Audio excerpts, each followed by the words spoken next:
These long dog days of summer, I mean, we just made it through a heat wave. Mama was parched through this heat wave. I was hitting up Dunkin' every single day, and I will continue to probably for the rest of my days, but especially this summer. Dunkin' is helping everyone stay cool this summer with its lineup of refreshers. These drinks are packed with bold, fruity flavors and served ice cold. It's amazing. Dunkin' refreshers are the perfect afternoon pick-me-up. I like to start my morning with them personally, and then sometimes I go back for a second one because I'm just feeling crazy. They come in a variety of delicious flavors, including fan favorites mango pineapple and strawberry dragon fruit. And then for a limited time, there's black cherry and there's pink pineapple. I'm going to tell you something right now, and it's a bold claim, let me tell you, but I stand behind it. Pink pineapple will change your life. It is so good. It has me feeling like I'm sitting in a pool, resort side, just living, honey. It's so yummy.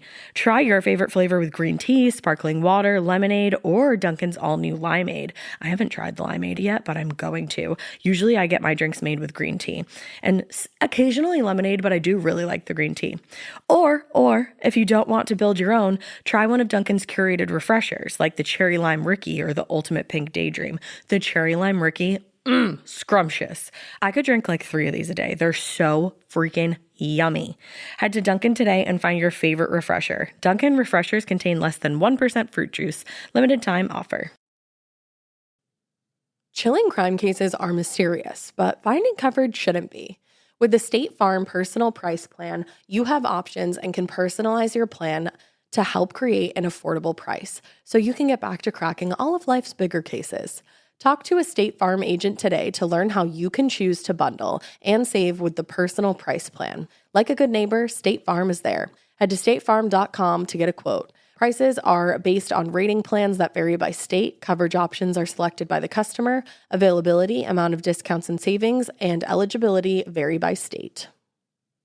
One sunny day, a honeybee was merrily buzzing through an orchard when she stopped to collect nectar from a mystery apple blossom. She passed that pollen along to a Honeycrisp tree, and months later, the sugar bee apple was born. Naturally sweet, with layered notes of caramel, honey, molasses, and the perfect crunch. The world has embraced the sugar bee apple, a pure delight for snacking and baking. Download our new free recipe book and find a store near you at hellosugarbee.com. Sugar bee apples, from bee to you.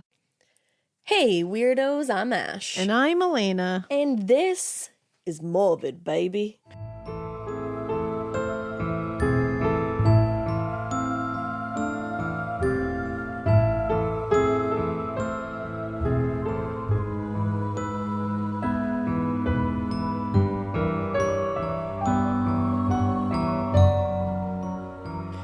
Morbid. I made it like, it's morbid, baby. Like, This is morbid, baby. yeah, like Tiana. Yeah. You just sounded actually just like Tiana. Ooh, did I? She's my girl. You're a princess. Oh my God, I'm like my favorite princess. Oh my God. She was also the sweetest one that we met in, what's that place? Disney World. You can say My it. body rejects it. But we met her and she was so sweet and she called everybody sugar. I didn't get to meet her because I wasn't with you guys at that point. I think John was like starstruck with Tiana. I mean, I would be starstruck Like with Tiana. we straight up were like, oh, that's Tiana. Is that Tiana? She's right there. Oh my God, it's Tiana. I mean, she's a great Disney princess. She is. She's underrated as fuck. I feel like in she my won't be humble opinion. She won't be soon because Disney got rid of Splash Mountain and they're doing like a whole Princess and the Frog themed ride. Which It's about fucking time. When did that movie come out?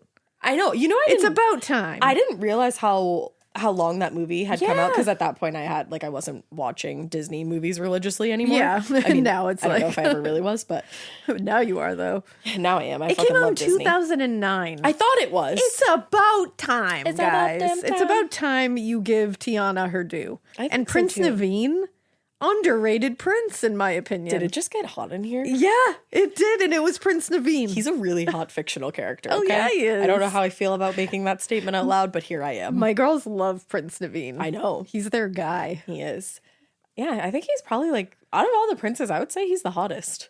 I'm telling you, it literally underrated criminally in all facets is that movie, those characters, the songs, the soundtrack. The songs. Slaps. Never did I ever think that we would have this conversation on this podcast. No, I did not. It was a really... I don't know how we got here, but I'm glad we did. I said, it's morbid, baby. Oh, yeah, and it was very Tiana. And then you did like Tiana arms and everything. Ooh. Yeah, it was crazy. It's really uplifting right now. It is. We need it. You know? Yeah, we sure do. What the world needs now is anything to save my life. Please. Please. I just start crying. Please. No, I'm just kidding. Everybody's like, what the fuck is wrong with you? Nothing. We just crazy. Nothing. Today. Also, I'd like to clarify. I feel like a lot of people thought that Drew and I broke up, and that's like not what we're talking about right now. We are alive and thriving, okay? Oh, hell yeah.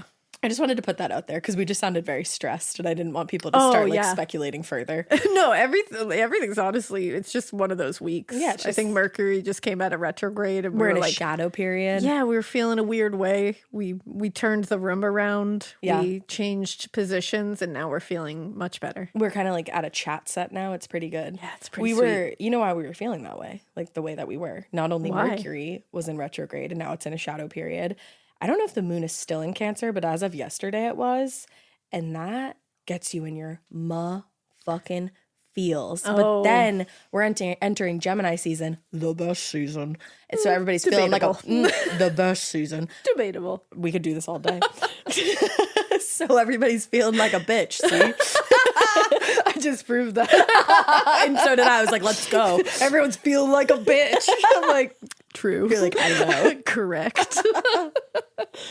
So you know what? Be your best bitch self. And I hope everybody watched the Vanderpump Rules reunion. Oh, fuck. How did we not open up with that? I know.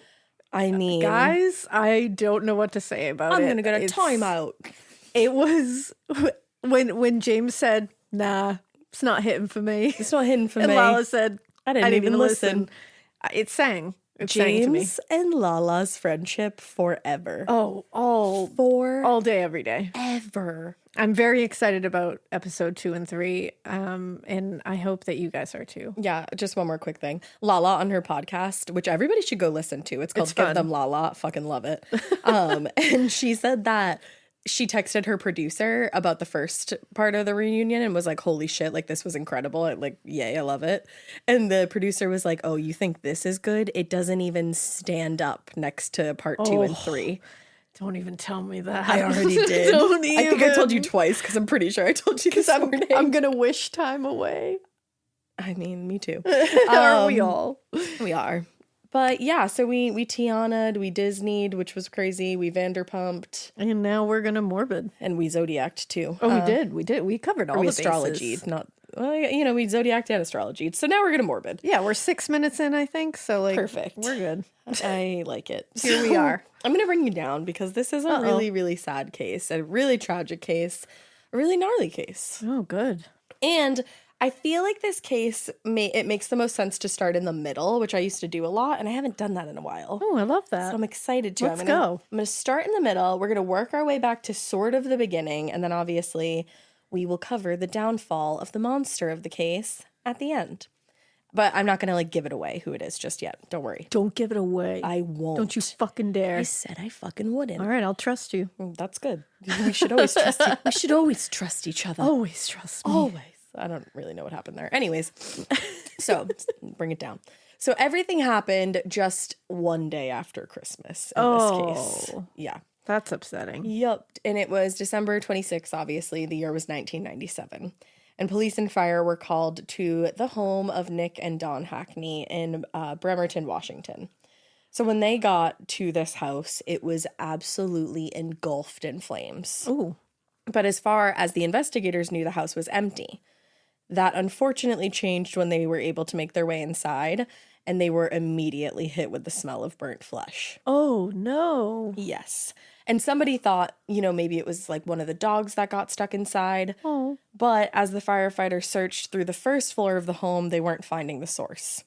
And then when they reached the Hachney's bedroom, they unfortunately did. And they found 28-year-old Dawn Hachney badly burned, like beyond recognition. 28 years old. Just laying in her bed, her laying in her husband's bed. Oh. And her husband, Nick, had left early that morning for a hunting trip with his friends, so obviously he was okay, and this was what he was going to come home to.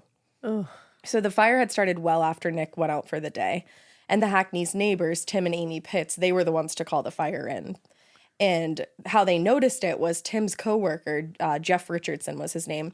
That guy usually picked Tim up for work in the morning. So he was the first one to see the fire, and he called it in, or he didn't call it in. He started banging on the Pitts door to wake them up and like screaming like call 911. Okay. So Amy, the wife, called 911, and Tim and Jeff ran over to the Hackney's home to see if they could help anyone who was still inside. Oh.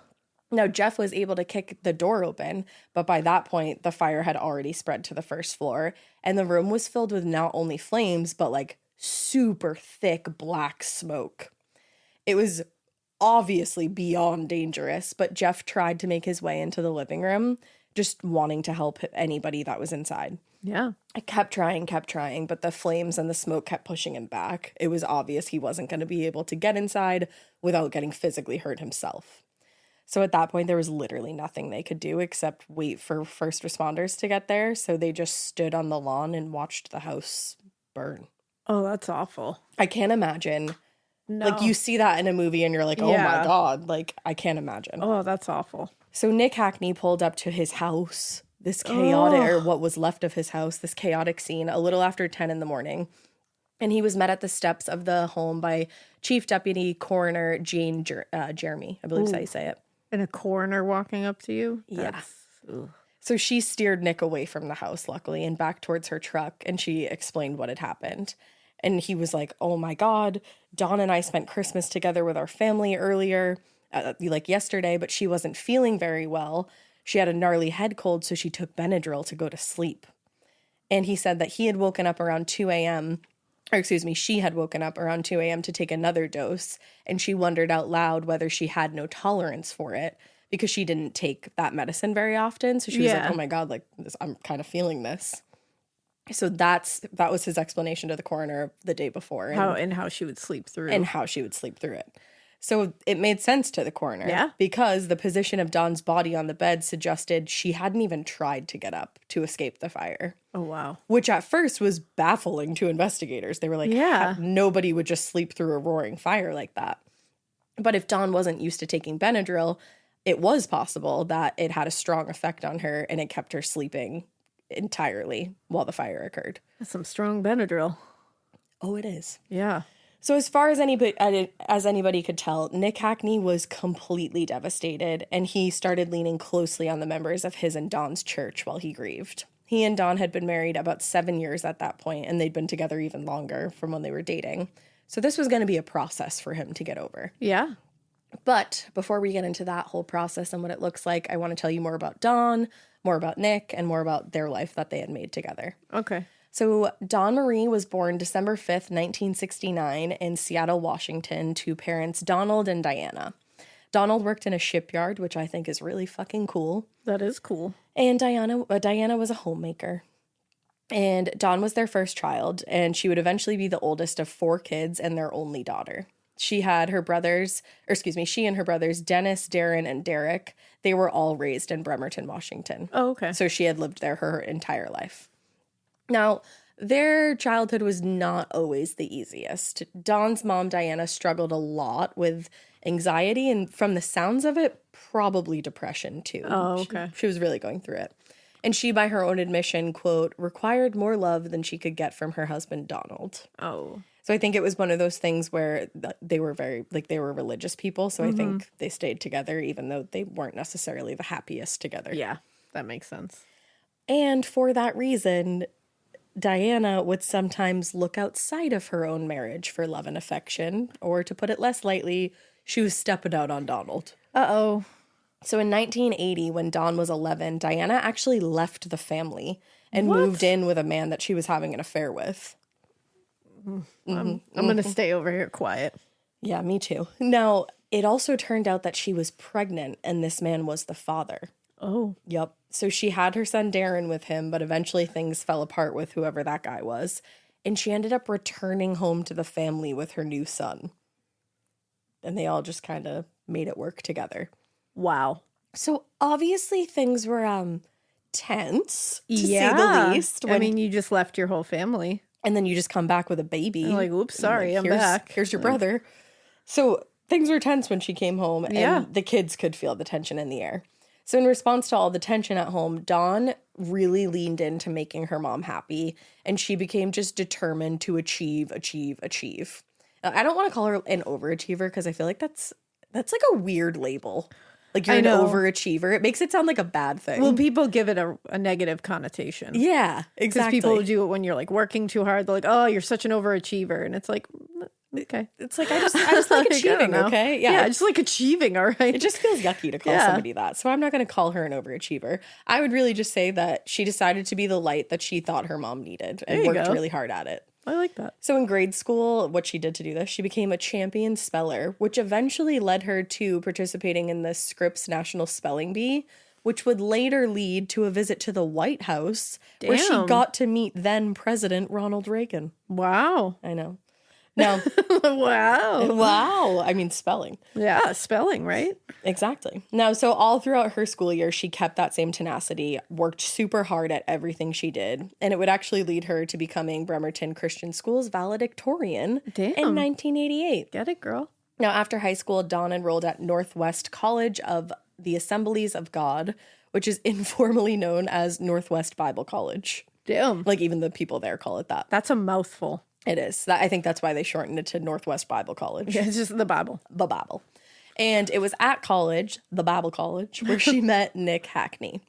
Just like Dawn, he was also born and raised in Washington. He was just raised about like a half an hour from Bremerton in the coastal city of Paulsbo, I think is how you say it. I love it. I looked it up, so don't yell at me. I looked it up. Still. I just like trailed off there. That's it. Now, so he grew up there, and while Dawn's family had their issues, it seems like they were able to keep the home life somewhat stable at Dawn's house. Okay. That wasn't necessarily the case for Nick's family. The author of Twisted Faith, which is a really good source on this book, and actually I was looking at another book, and then I saw that book advertised, and that's how I found this case. It's a good name. It is, Twisted Faith. Yeah. I like that. And it's by author Greg Olson. He's an incredible writer. So definitely read that book. But anyways, I digress. He put it that Nick came from a troubled family. Okay. Nick's father, Dan, he worked really long hours as a mechanic. And when he was home, he wasn't really emotionally there. He was very distant from his children and, it seems, his wife. Cool. Yeah.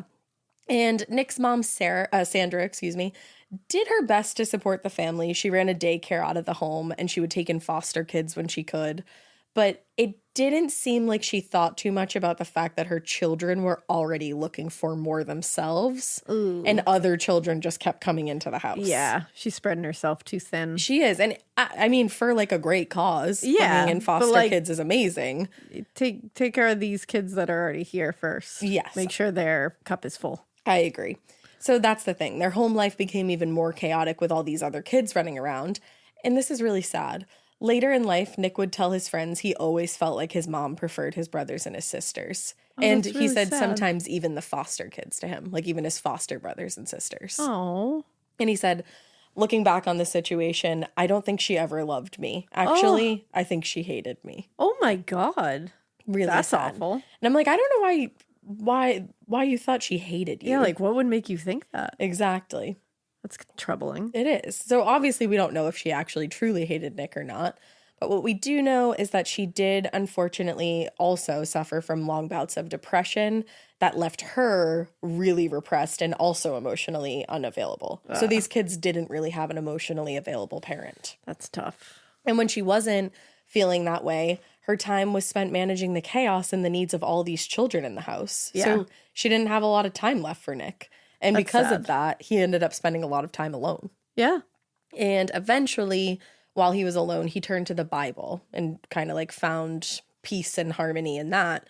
And it was then that he developed an interest in Christianity. Okay. According to Nick, quote, it was God's calling that gave him strength and shaped every bit of his character. Wow. So yeah. Nick found a new confidence through his dedication to religion, and all throughout his teen years, it seemed actually like his self-esteem was really improving. But unfortunately, that didn't always endear him to other people. Huh. Yes. When he and Dawn first met at Northwest Bible College, Dawn's friends and roommates thought it was really odd that she would have any interest in Nick. Some of her friends thought he was pushy. He was like too self-assured, like almost came off cocky. Oh. And others called him a loser, a guy who tried too hard and was clueless about it. Damn. Which that's not very nice, but you know. So they also started to notice a change in Dawn whenever Nick was around. Before Nick, Dawn was super confident, super self-reliant, always working hard, accomplishing, like I said, and just like looking for her next goal that she was going to crush. Yeah. But around Nick, she kind of seemed to mute all of those parts of herself. Ooh. She was reserved, she was shy, and she started looking to him when it came time to make a decision for anything. Oh, no. And that's never a good thing. No, like you don't want your partner to mute the best parts of you. You want your partner to bring out the best parts in you. Yeah. And make you feel comfortable. I remember one of my best friends had this significant other who was always like annoyed by their like outgoing personality and would like kind of like mute them down. Yeah. Like be like, you're being annoying. Right. And it always bothered me because I was like, no, like that's one of the best parts about this person. Yeah. Whether you think it's annoying or not, that's like who they are. And if you think it's annoying, you're not meant to be together. like you don't. If your love is conditional in that way, that like only if you tamper yourself down a little bit, then you don't love that person. Exactly. And spoiler alert, they did not stay together. They didn't work out. Yeah. And also, I feel like it honestly just always comes from a place of jealousy. Yeah. When somebody's trying to stifle like those parts of you, like your outgoingness, your ability to make a decision. It's something they don't have Right. that they wish they could do. So they want Yeah. to take that control over you and not let you do it either. Love should not be conditional. Never. But after 2 years at Northwest Bible College, Dawn, she got her associate degree. And in 1990, Nick did end up proposing to her. Oh. The proposal actually sounds adorable. It was over Oreo cookies and milk on Alki Beach. Okay, that's really cute. Yeah, like, give me Oreos so I know it's real. Hell yes. They got married on April 20th, 1991, and they ended up moving back to Bremerton, where Dawn had grown up. Okay. Now, she started work as a loan officer at a credit union, and Nick started pursuing a job as a youth pastor at Christ Community Church, which was on Bainbridge Island. Okay. And that's a small island community right across the bay from Seattle. I love these little islands with do like too. a spooky little church on it, like midnight mass. Oh, it's a spooky little church, all right. Yeah, this spooky, like that just gave me like midnight mass vibes a little Yeah. bit. Like I don't know anything about Midnight My Mass, God, but you have to watch that show. I know I'm late to midnight mass, and I just we just finished it like in the beginning of the year sometime.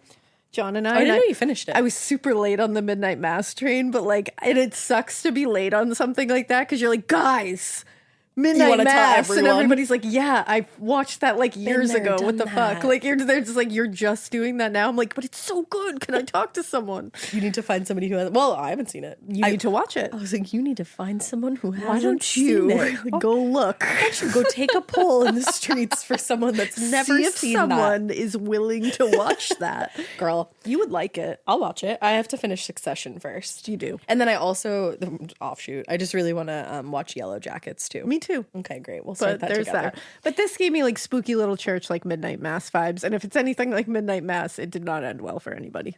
Well, you're great at foreshadowing. What are all you, an right. author? tinyurl.com/thebutcherandtheround. So to her friends, Dawn seemed happy enough, but a lot of them were still worried about her and how easily she was deferring decision-making processes to Nick. Yeah. Even when his decisions went against her own preferences and seemed to make her uncomfortable. Like, that's not good. No. It's one thing if you're just like, oh, I mean, I'm super indecisive, so I'll be like, Drew, what do you think? Like, Oh, yeah. do we finalize it like this? But when you're Deferring uncomfortable, all. deferring all, and when you're uncomfortable with the outcome of the situation, then it sounds like you could have made your own decision. Yeah. You knew where your heart was leading you. Yeah, that's not good. And it makes me sad that she felt like she had to do that to be with Yeah, him. like she couldn't make her own choices or something, would go awry. Right. And I think part of that, and I think author Greg Olson also points this out, the reason why Dawn was submitting to her husband was because she believed in, quote, the fundamentalist edict that submitting to her husband's authority was God's plan and the greatest gift a woman could give him. That sucks a lot. I also, in my personal opinion. Believe whatever you want to believe, but personally, I think that sucks ass. If the greatest gift a woman can give a man is to submit fully to their wishes, I will never give a man the greatest gift. But you know what? Or a woman, for that matter. It's all consensual, man. If you decide that is something that you consent to and you enjoy doing, go off. Then go off, queens and kings. Go right off. Personally, that just sounds like fucking awful to me. Yeah. I'm not their own. I'm not good at that. I'm not good at that as well. I'm not good at that.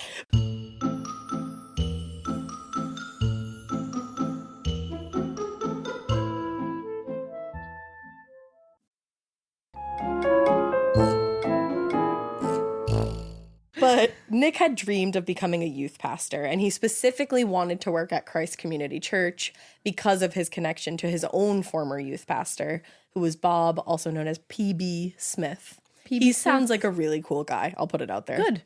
He sounds like he was like a nice gentleman. That's great. And he still worked at the church. All right. He had been in charge of the church since the late 1980s, but by the time Nick arrived on the island and was hoping to kind of like link up with PB and become this youth pastor, PB already had a partner that he was leading the church with. Okay. Robert, I think it's Robert Biley. It could be Billy. I couldn't figure it out. And I looked it up. She did. I was there for it. Thank you. Yeah. So Can Robert, confirm. I'm just going to call him either Robert or Pastor Robert for the rest of this so I don't piss anyone off. But Robert, he was this like charismatic, very animated man. He was in his early 40s. He'd been raised in a wealthy family. And he kind of seemed to like, he would start these like really big projects and like have like this big picture in mind, but then it would all kind of fizzle out. And he had just left a job working for the Galloping Gourmet television program. Wow. I'm just going to urge you to look further into that. It's wild. Ooh. But to most, and especially to Let Nick, me get my Google the machine. Galloping Gourmet television program. Type in Robert, Billy. So to most, and especially to Nick, though, he seemed like an odd fit for... This episode is brought to you by SoFi, the all-in-one finance app where you can bank, borrow, and invest all in one place. Let's talk about bank accounts for a second. The average bank savings rate is 0.39% in interest. You're earning pennies on your savings, and it doesn't have to be that way. But with SoFi's high-yield checkings and savings, the money barely making moves sitting in your savings account can earn over 8 times the national average savings rate with eligible direct deposit. No account or overdraft fees. We love transparency. You can get your paycheck up to 2 days early, plus get up to a $300 welcome bonus when you sign up with eligible direct deposit. Sign up for SoFi checking and savings at SoFi.com/morbid. SoFi checking and savings is offered through SoFi Bank, N.A., member FDIC. Terms apply. Chilling crime cases are mysterious, but finding coverage shouldn't be. With the State Farm Personal Price Plan, you have options and can personalize your plan to help create an affordable price so you can get back to cracking all of life's bigger cases. Talk to a State Farm agent today to learn how you can choose to bundle and save with the Personal Price Plan. Like a good neighbor, State Farm is there. Head to statefarm.com to get a quote. Prices are based on rating plans that vary by state. Coverage options are selected by the customer. Availability, amount of discounts and savings, and eligibility vary by state. Church leadership. Okay. Okay. P.B. Smith, he took more, and he's the nice gentleman, he took more of a friendly but still conservative approach to church leadership, where Pastor Robert was very strict and extreme. Okay. According to Greg Olson, quote, Robert seemed to try his best, but neither sympathy nor empathy appeared to be in his repertoire. Wow. So that's something you don't want in a pastor, I would think. Something I don't want in like anyone. Yeah. I would like to hang out with people that have sympathy and empathy in their Absolutely. repertoire. Also, repertoire is a really fun word. Feels good in your mouth. Yeah. Now, even though that was his approach, and on top of that, he actually had no theological training. Oh. Even though of all of those factors, the church board still voted to promote him to pastor. Okay. I don't understand how any of that works, but interesting. But all right. But okay, go off. So his new position seemed to go to his head almost immediately. PB's sermons, they usually related to the more like traditional subject matter of the Bible, and his whole message was just about forming a strong relationship with God and your community. Those were like his main goals. Yeah. But Roberts, They were really theatrical, his sermons. Okay. He incorporated very different elements of belief systems that were like on the fringes of Christianity, like not really there. And he also, this was like the main thing that he did that I was like, uh-oh. He set up a new deliverance counseling program that was put into place to help the congregants, quote unquote, build a stronger relationship with God. But to me, it sounded more like setting up scare tactics. Oh, I don't love that. Yeah. So these sessions, again, according to Olson, were intense, dramatic, and stepped in fear and shame, with Robert and PB praying and screaming at demons to exit the afflicted church members. Okay. PB had never done that before. Oh, so this is all new. This is all new. These church members had never had demons screamed out of them. Oh, no. But they would ask the congregants all kinds of personal questions in these counseling sessions about their marriages, their sex lives. Like they wanted to get any kind of deep, dark secret out of them.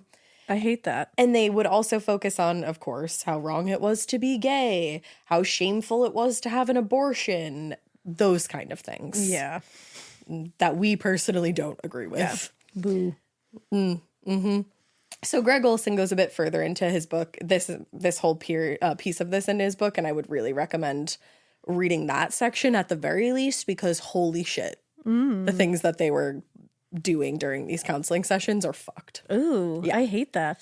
And it's not even like the actions, like I think the actions of like, I don't like the idea of exorcisms personally, but it was more like the topic of conversation, and like they just seem to be trying to shame people into submission.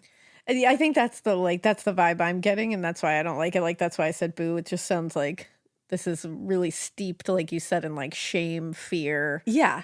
But like almost bullying. Absolutely. In some way, you know, like this doesn't sound fun. No, and it wasn't what Christ Community Church was before. Yeah, that's the thing, because it sounds like it was like a regular church. Yeah. That people seemed happy with before this. And this, oh, by the way, I meant to mention it. It's a very small church. It's comprised of only like 100 families. Oh, really? Yeah. So yeah. These are people that are used to something, and they like have a sense community. of community and family, and then all of a sudden this guy walks in and kind of like disrupts all of that. Yeah, I don't like that. I feel like a lot of people were probably on edge. Yeah. So that was the environment that Nick Hachney entered into when he finally managed to get an offer to join that congregation. Oh boy. As youth pastor. He achieved his dream of becoming youth pastor, but it was different. It was different these days. Different. And that's the thing. He saw PB as like, again, this charismatic, warm man, somebody he really looked up to. But then he walked on the scene and realized that this guy had been completely pushed to the side by Pastor Robert. And Pastor Robert was domineering and dominating the entire conversation of the church. And the other thing was, not only had Pastor Robert risen up the ranks quickly, but he had completely changed the entire church along the way. Like, that sucks. So by the mid-90s, Pastor Robert had convinced the congregation that he had a direct relationship with God and was one of his apostles. Like, he could get messages from God and then convey those messages. This is an actual question I have. Totally. Isn't that exactly what a cult leader does? Yes, it is. Absolutely. Okay. So, but the thing was, and he essentially was a cult leader. Yeah, I'm just going to go ahead and say that that's my opinion. Yeah, well, that's literally, isn't that what a cult leader does? They say they have some kind of connection to a very direct connection to a higher power. Yes. And that's how they get everybody to do their bidding? Yes. Honestly, the beginning of all of this kind of reminds me of the Holy Rollers case that we did. I think we did it with Rachel O'Brien on her podcast. Yeah.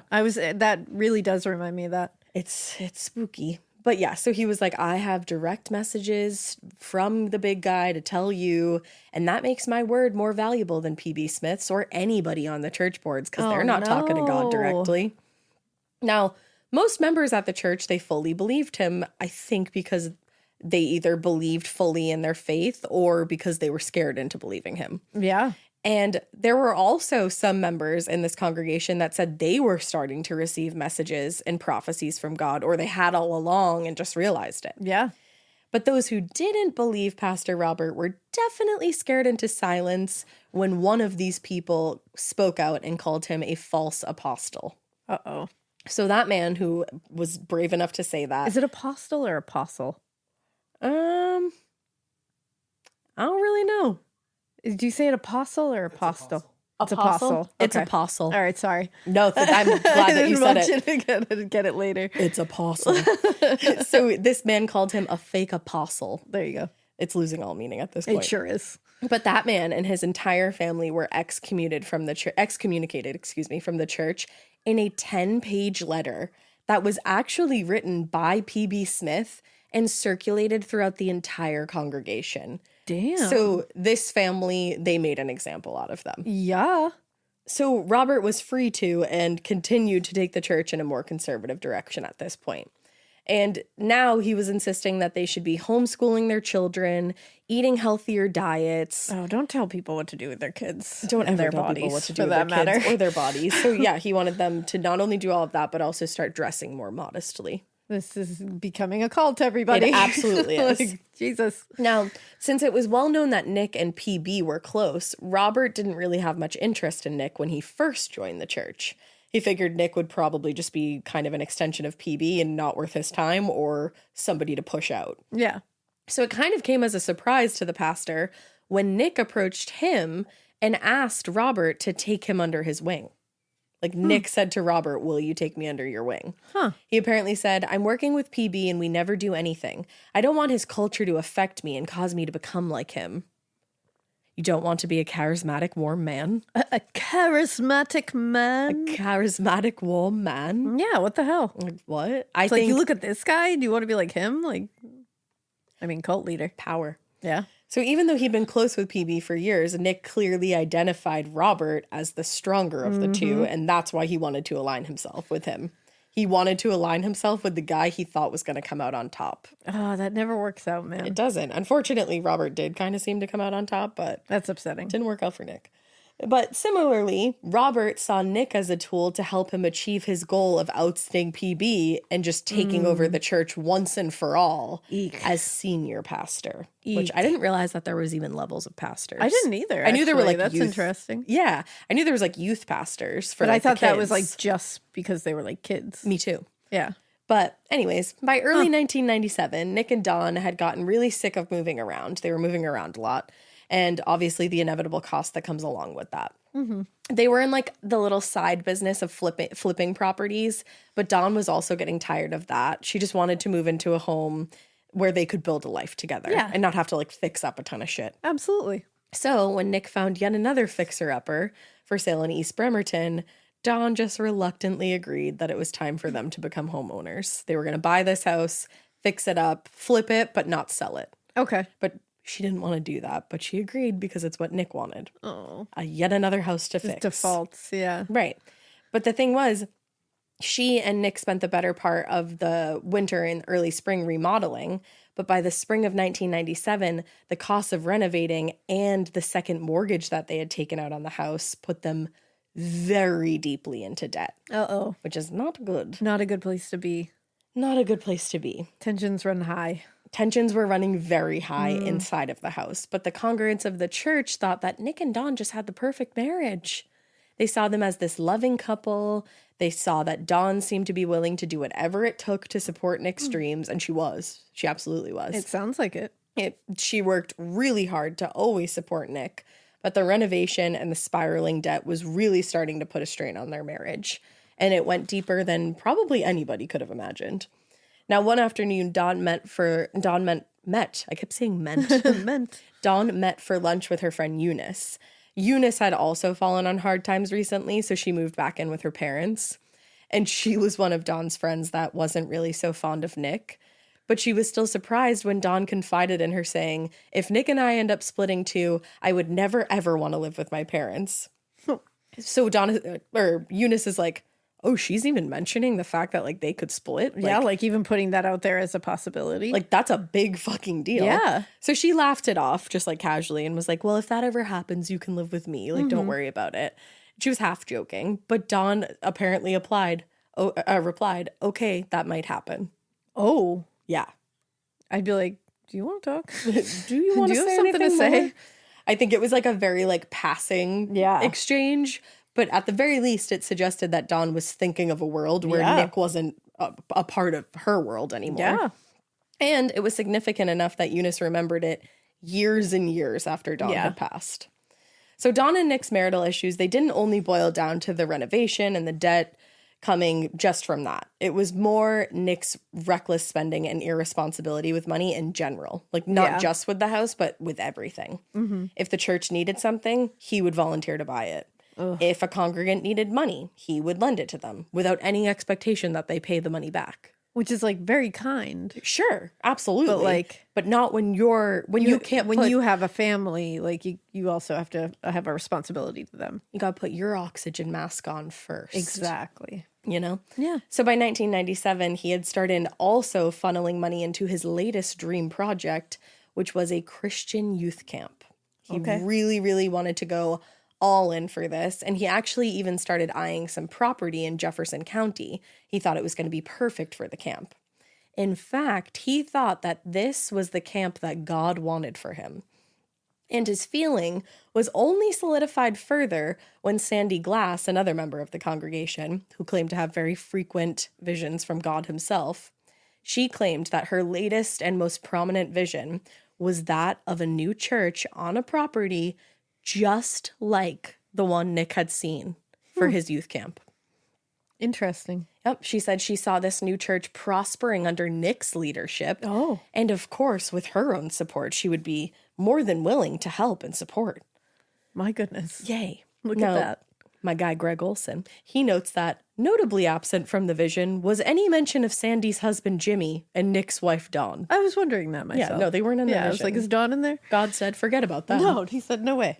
So Sandy Glass, just to tell you a little bit more about her, she came from a difficult background. She had really gone through her fair share of tragedy.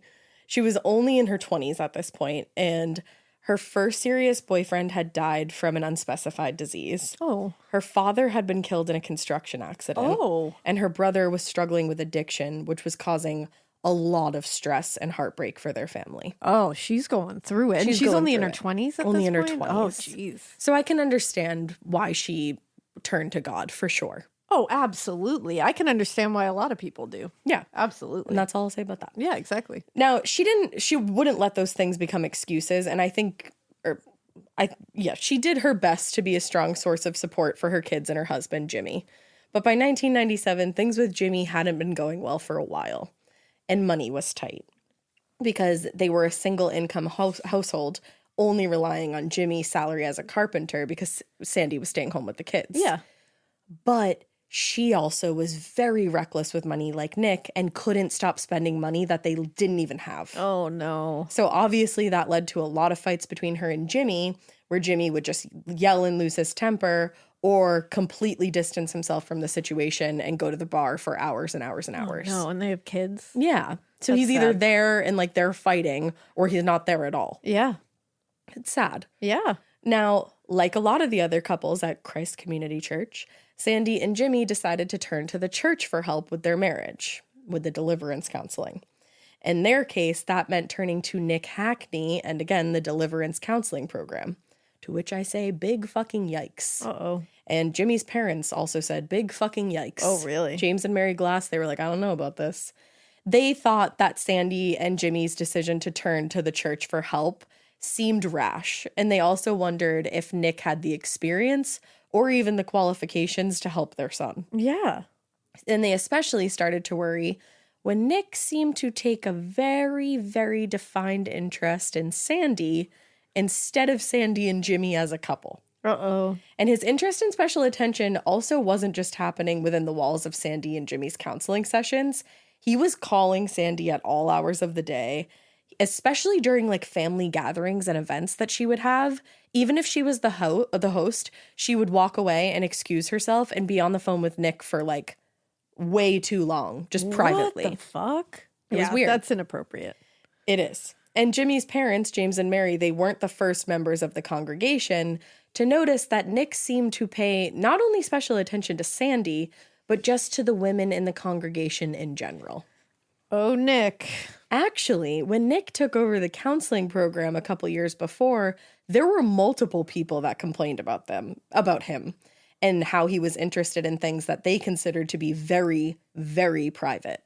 Ugh. One woman actually went to Pastor Robert about Nick and said all he wants to do is talk about sex. And for that reason, she didn't want to go to the church for counseling anymore. She was like, I'm at the point where like I want to look outside of the church for counseling because this asshole that you have running it is disgusting. Ew, can you imagine? Like, what a pig. What a pig, absolutely. And Ew. I just feel so bad for anybody that had to go through the counseling process with him because it's like you're at a low point already in your life or you're struggling at the very least and you're turning to a place where you believe in and this guy just ruins all that for you. And this guy is like being really inappropriate and gross. Like Exactly. What a low feeling that must be. Right. Like it must take you even lower. Yeah.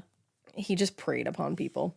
Now, Pastor Robert's wife, Pamela, she was yet another person who noticed how Nick was treating the women, and she was starting to get really ticked off and troubled by it. Mm-hmm. So she actually took Nick aside herself, and she was like, I want to have a conversation with you about this counseling program. Oh, damn.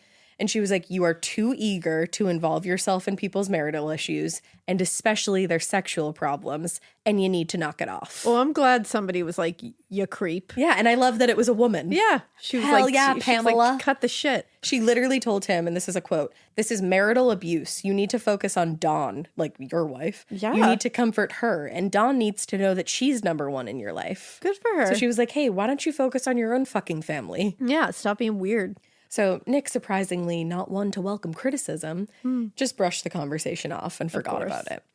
Pamela was the first woman to openly criticize him, but she probably wouldn't be the last. Other people at the church were being quiet about their opinions, but they also felt like Pamela did and like James and Mary Glass did.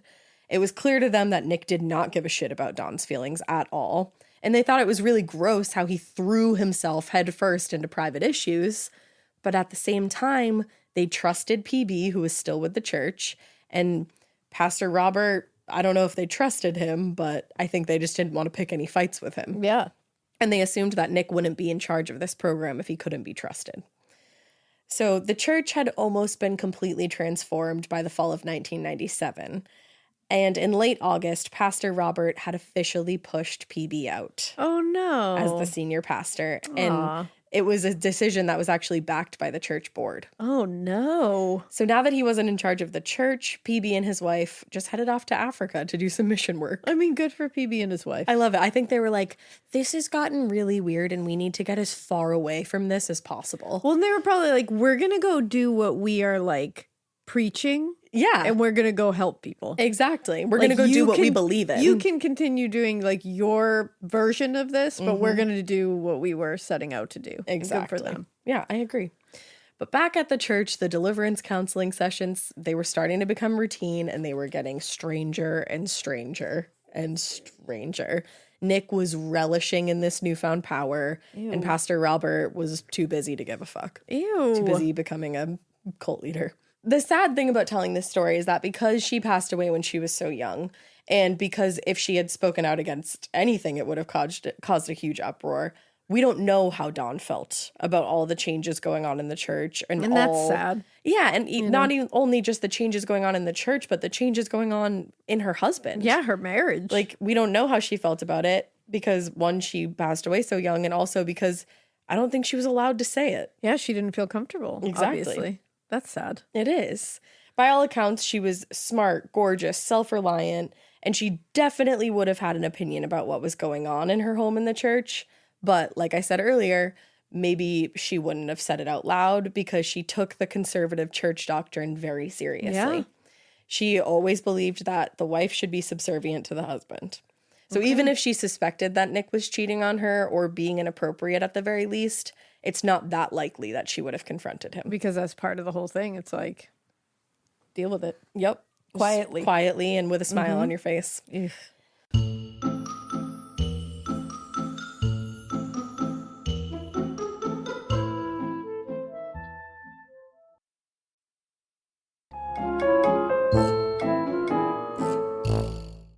So, she may have been staying tight-lipped about her suspicions, but by the end of the year, more and more people in the congregation were starting to notice that Nick was really going for it with the inappropriate behavior. And especially, they were noticing that he was spending a lot of time with Sandy Glass in particular. So more and more people were going to Pastor Robert to say, like, we're concerned about this. We don't like this. The counseling sessions are getting weirder and weirder. But he didn't care. Yeah. As long as Nick wasn't planning to take over power of the church, it didn't He could do really whatever he matter. wanted. So toward the later half of 1997, the concerns were becoming so frequent that even Pastor Robert couldn't push them off. He tried his best, but they were coming in probably daily at this point. When Pastor Robert is doing anything besides leading a cult, you know that it got intense. You know it's real. Yeah. Exactly. But instead of pulling Nick aside, he pulled Sandy aside. And he was like, hey, your relationship with Nick is inappropriate and you should focus on your husband, Jimmy, because your relationship is already fucked up. So like, I'm sorry. Can we talk to the church leader no, here? it's Sandy's instead? fault. What are you talking about? Obviously. She's a woman. Of course it's her fault. So Sandy didn't receive this well, and nor would I. Not well received. Not well received, me either. Now, she maintained that she believed that God wanted her and Nick to be together. Oh. She literally said that. And in a letter to pass. This episode is brought to you by SoFi, the all-in-one finance app where you can bank, borrow, and invest all in one place. Let's talk about bank accounts for a second. The average bank savings rate is 0.39% in interest. You're earning pennies on your savings, and it doesn't have to be that way. But with SoFi's high-yield checkings and savings, the money barely making moves sitting in your savings account can earn over 8 times the national average savings rate with eligible direct deposit. No account or overdraft fees. We love transparency. You can get your paycheck up to 2 days early, plus get up to a $300 welcome bonus when you sign up with eligible direct deposit. Sign up for SoFi checking and savings at sofi.com/morbid. SoFi checking and savings is offered through SoFi Bank, N.A., member FDIC. Terms apply. Do you remember in school when you just knew that your teacher had a favorite of everything? They would always use the same blue dry erase marker when they wrote on the board, or they would talk nonstop about their favorite element during science. I had a teacher once that literally had a favorite brand of marker. She would only write with specific markers, and if another marker ended up in her classroom, she was TO'd. And honestly, I was probably her favorite student because at the end of the year, I got her that specific brand of marker. Let's talk about their real favorite thing, though. Their favorite tissue brand. Kleenex. According to Teacher List, they are the #1 facial tissue trusted by teachers. Kleenex Ultra Soft tissues are silky soft to help prevent skin irritation, and now you can take them anywhere with Kleenex Snap and Go. I absolutely love Kleenex Snap and Go. It's so perfect to have that in your car. I had a cold last week and I was just, honey, my nose was a faucet. I hate to do this to you, but it was disgusting. Drew literally came out of our garage with like 15 of the Kleenex Snap and Goes, and I put those in my glove compartment, and honey, they were easy access. It was so nice knowing that I didn't have to blow my nose into like an old wrapper that I had. Ew. So do the best thing for your kids' teachers and stock up on the ultimate classroom favorite.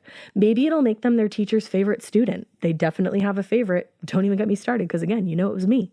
For whatever happens next, grab Kleenex. Mr. Robert, she said, the judgment I feel from you makes it hard for me to believe that you accept my giftings at all, talking about her visions, or that you have any confidence in my ability to hear God and use this help to help anyone. Oh, boy. Yeah, so like, essentially what she was saying is God wants me and Nick to be together, and if you don't believe that, then you don't believe in me, and fuck everybody else. Yeah. Yeah. This is a wild story. It's truly crazy. Now, outside of the church, Sandy and Nick were barely hiding their affair, and it was taking a toll on literally everybody around them. Yeah. And this is really sad. I just want to let you know, this is going to bum you out big time.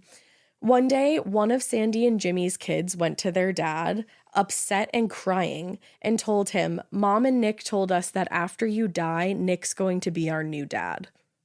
That is fucked up in a way that I can't even describe. Can you? Shame Imagine. on them. Shame on them. Shame on them. Because it wasn't like Nick told us this. It was No, it was their Mom and mother Nick also told us told this. them. Like, that's fucked Fizzity fucked. Yeah. And that shame on them. that hurts my heart so badly that kid was probably terrified of their dad dying. Yeah, that poor confused little child. Like, who says that to a kid? Like, that's fucked up. It's so weird. Ugh. It's beyond. These two are gross. But Jimmy refused to entertain the idea that Sandy was cheating on him. Even still at this point when the affair was so public that even his kids were coming to him with it. Ugh. So the tension in the Glass family was growing and growing and growing, and it was dangerously close to a breaking point. Like, dangerously close. And by Thanksgiving, the cracks were beginning to show even in Dawn, who, as we know, usually put a brave face forward. Yeah. She told 2 other women in the congregation, "Things are not so good right now. I'm overwhelmed by everything. Our finances are a mess, but mostly I'm worried about Nick. I don't think I make him happy. He's never home. He's gone all the time. I don't even know if he wants me anymore." Oh, that's so sad. And what's sadder is she was trying everything she could do to make him happy. She was trying to lose weight, which she did not need to do. She was beautiful. She was just doing anything she could think of. That's so sad. It is. So the women in the congregation, they tried to reassure her, and they were like, "Whatever is causing problems between you and Nick is not your fault." Like, Yeah. please. And I'm happy that somebody told her that. Yeah. Not like, yeah, like, try this diet. Because, Yeah, you I'm know, some glad that- people will do yeah. that. Absolutely. And it sounds like, you know, there were people around her who could have said that. So Yeah, I'm glad that she had people who were like, no, like fuck you don't that. need to That's change not your fault. anything about yourself. No. If he Like, doesn't you're love you, he's great. crazy. And that's the Exactly. thing. I like doing research for this. I watched a couple shows about it, and all of the people that in Dawn's life, like, absolutely loved her. She had friends that were her friends in high school that she was still friends with. Ugh. Like, and like friends in like grade school that she was still friends with that Damn. spoke her praises. So you know that's a good person. Of course. So, but the thing was, people could still tell there was something deeper and more complicated that was upsetting Dawn. Yeah. And she told them, "My life isn't what I thought it would be." And then she went on to explain that there were major and irreconcilable differences between she and Nick's long-term plans. Oh, geez. And at the forefront of that was that she desperately wanted to be a mother. She wanted to have kids so bad. Oh. And Nick did not want children. Oh. Which I think we talked about that a couple weeks ago. Like, just so fucking sad if you find yourself in that situation. Yeah, that you didn't talk about it beforehand or Right. were honest with each other beforehand, and now you're married and you're in 2 totally different camps that way. I And can't she imagine. feels stuck. And when you want kids, Yeah. it is a feeling and a need that you simply cannot ignore. Like, you just can't. Like, Yeah. when John and I decided we wanted kids, it was a desperation. Oh, I need remember. kids. Like, when it was hard, and Yeah. when it took a long time and we had to go through the fertility treatments, it was devastating. Of course The thought of not being able to was devastating. So I can't imagine what she was going through. I'm not even at the place right now where like we're talking about it obviously, but like I'm not at the place where we're like ready to make that happen. But one Yeah. of my biggest fears is like not being able to. Yeah, it's horrifying. Honestly, because of seeing what you guys went through, like, Yeah. it was gut wrenching. It is. It's really, really off. So knowing she desperately wanted kids and he was just like, no, that's gut wrenching And to me. I'm sure it wasn't even a conversation. It was just like he said no, and that was the end of it. Oh, that's awful. So sad. Now, strangely, all of the chaos actually seemed to be affecting Nick too. By December, he seemed absolutely exhausted to everyone who knew him, which was a big change because normally, outwardly, he was very enthusiastic and like Yeah. excited about church and being weird in deliverance counseling. Yeah. But there were a few women in the congregation in particular who seemed to be demanding his time more and more, other than Sandy. And then there was still Sandy, whose messages from God were growing more demanding. She was urging Nick that he needed to take action toward that dream of the youth camp. Oh, yeah. And as Christmas got closer, it seemed like there was something big that was going to shift. And it was going to be Nick who shifted it. So Dawn woke up on Christmas morning to find that, like I said, she was sick with a cold. Remember I said that at the beginning? Yeah. She'd been fighting a cold the previous day, and when she woke up on Christmas, it was even worse. She like didn't even want to go out, but she always showed up for everybody in her life. So she and Nick took the ferry to the mainland that morning, and they spent the day with her parents and her brothers. And later that night, they actually dropped by to see PB Smith's family. They played board games, and Nick made plans with PB's daughter, Lindsay, and 2 other friends to go hunting the next morning. Okay. Now, when Dawn and Nick said goodnight, their friends had no idea that would be the last time they would see Dawn, obviously, because she died in a tragic fire. So the next morning, December 26th, Lindsay Smith and her husband, Phil, met Nick to go hunting just before dawn at the Hood Canal Bridge in Jefferson County. They spent a couple hours in the woods, but they never fired a single shot. There was nothing to hunt, to which I say, ha! But around 9 a.m., they decided they were going to call it a day because, like, nothing was going on. Yeah. So they drove into town to have breakfast at a local diner. And as they were eating breakfast, Nick suddenly jumped up, like, out of nowhere and was like, Dawn and I still haven't had time to open our Christmas presents. And then he asked for the check and quickly headed home. Oh. Now, the timestamp on the credit card receipt showed that it was 9:30 in the morning when that happened. So Nick would have made it home a little after 10. Okay. Now, as we know, he did show up a little after 10 to his home completely engulfed in flames and heard the news that his wife, Dawn, had been killed in a fire. Uh-huh. Now, as far as fire investigators could tell, the blaze had been actually mostly confined to the bedroom at first, which now was like a burned out shell of what it had been. And the cause of the fire appeared to be a faulty space heater, which escalated quickly due to, quote, the abundance of newspapers and wrapping paper and a collection of mini propane containers near the headboard on one side of the bed. Okay. Are we looking at that as the origin point? So, Nick arson. Accident. Okay. So Nick explained to the investigators that he and Dawn had opened their Christmas gifts the night before. Uh-huh. Do you remember when earlier he just said they hadn't? Yeah. Yep. No, they did. And since Dawn wasn't feeling well, they just headed right to bed instead of cleaning up all the wrapping paper. And they were like, okay, totally. What about the propane tanks? Like, what's that I'm about? like, did you get propane tanks for Christmas? Yes. Oh, that's literally okay. Yes. Okay. He told the investigators that they had actually been a gift to him from Dawn because they were still using space heaters to heat the home throughout the renovation. Okay. Now, overall, the death seemed to be an accident. It was truly a tragic one, but unfortunately, in the winter months, a very familiar accident. A faulty space heater, poof, you're up in flames. Okay. So once the scene had been cleared, Pastor Robert showed up. Woohoo! Oh, good. He was like, I'm here to help. Yeah, things weren't chaotic enough. Let's bring this guy in. He showed up and, he wanted to try to provide support and comfort to Nick. And when Nick told Robert what had happened, that Dawn had passed away, Robert immediately suggested that they try to raise her from the dead with the power of prayer. Shut the fuck up. I'm sorry. That, you can believe whatever you want to believe, but they suggested they try to raise her from the dead? With the power of prayer. That literally can't happen. So that's really fucked up to do to someone. Of course it is. To place that kind of hope in there.